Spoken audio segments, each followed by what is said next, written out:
It's a foggy morning, February 22nd, 2011. I've got a touch of a raspy cold, so try to forgive the lousy voice quality. I thought I'd do a little bit of a rose tour of some blooms that are popping up this early in the year, which is one reason I love Florida so much.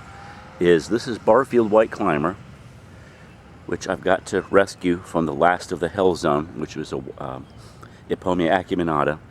This is a very enigmatic thornless climber I got years ago from Patty Barfield, who had bought it from a traveling plant salesman. It sends up big clusters of white blooms.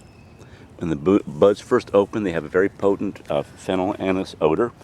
He's just now starting his spring display, and once I get him freed from this mess, there's also buried in there a Marshall Neal on Fortuniana, one of the very few roses I have on Fortuniana.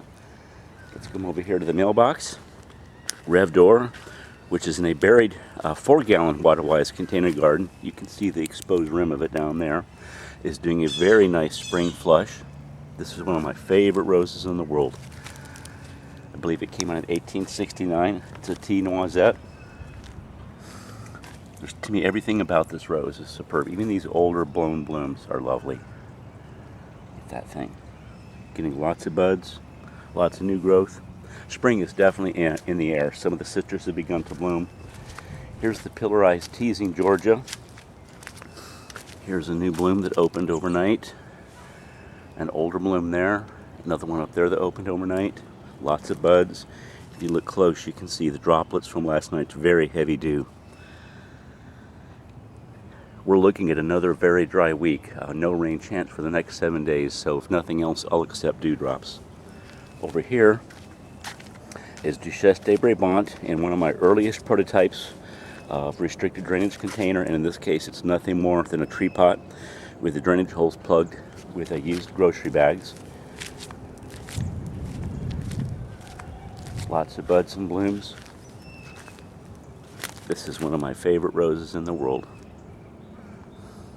and it is budding up like crazy. I recently gave it some nitrogen in the form of some nitrogen lawn fertilizer I had bought a broken bag of, and also a homemade elixir, which was horse manure tea and a whole bunch of fish bodies from a cold weather fish kill that I let ferment for a year. It's now a transparent liquid, and it causes a wonderful surge of growth. Okay, let's spin around here.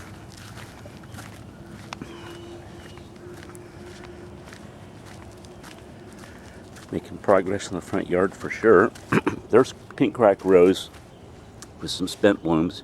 He's been planted in that spot for a few weeks now in a 7-gallon water-wise container garden. Up here is a 1-day-old bloom of Francis Dubreuil. I picked the other one yesterday, and I'm going to be using the pollen to duplicate the pollination I did years ago to create sweet passion. Here's beautiful buds on York Street Yellow, which Tony Tishy discovered in Denver, Colorado many years ago. I've long felt it was a brownell. In Denver, at least, it was a very heavy hip setter. Okay, I think that might be it. Let's see. There's a spent bloom on Fairmount Proserpine from Denver, Colorado. Again, it's in a buried, let's see, a 5-gallon water-wise container garden. I think that's all the blooms out front. Let's cut through the living room.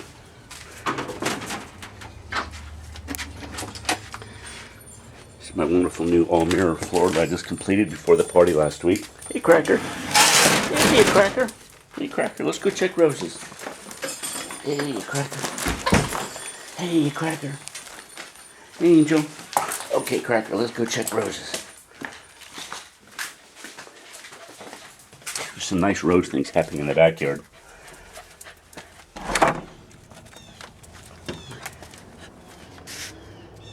Okay, here in a 15-gallon water-wise container garden by the back door is my Conrad Ferdinand Meyer, who is sending up these spectacular basil shoots. Nice, plump, thorn-covered, radiantly healthy foliage. This is a rose I dearly loved in Denver, Colorado in my front yard, and it's so nice to have it here. Here's some older canes from last year that just finished a nice little bloom display. I'm going to try rooting them, because now that I've discovered that these roses can grow here in water-wise container gardens, I want to see if I can begin selling them, because I think most Floridians have no idea how wonderful C.F. Meyer smells. Here's a seedling of mine going into a beginning of a bloom phase. It's nothing more than an old open pollinated seedling of blush noisette. I chose from a group of seeds years ago. Over here, excuse me. Here's open blooms on Duché.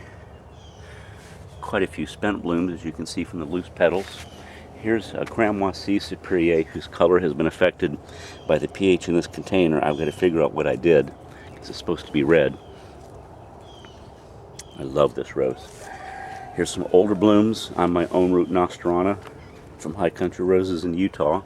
I'm going to be putting into a 5-gallon water-wise container garden and then burying out front. Okay, Cracker, you stay. You stay. You stay, Cracker. And I'm growing increasingly fond of Archduke Charles.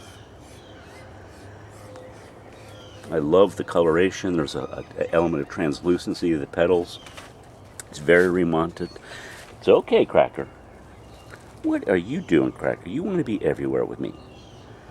This rose has been growing in this water-wise container garden for, I believe, 2 years.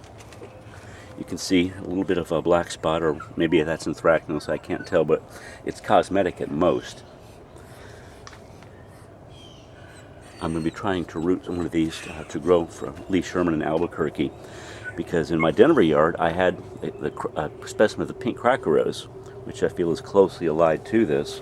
And even though it froze back to the ground every year, I had the infamous pink cracker rose in my Denver yard for years, so I thought it'd be cool to see if Lee Sherman can have Archduke Charles there, since she has a monster mutabilis in her front yard. Well, that's my quick rose survey of the morning. I'm going to go in the house and nurse my cold and sip my black Cuban coffee and clear out my sinuses, hopefully. But I thought it'd be fun to share with people just how early roses do begin blooming here in Central Florida. Oh, Mr. Rooster's not happy. He's going to wait till 11 o'clock, though, to come out. Bye-bye, y'all.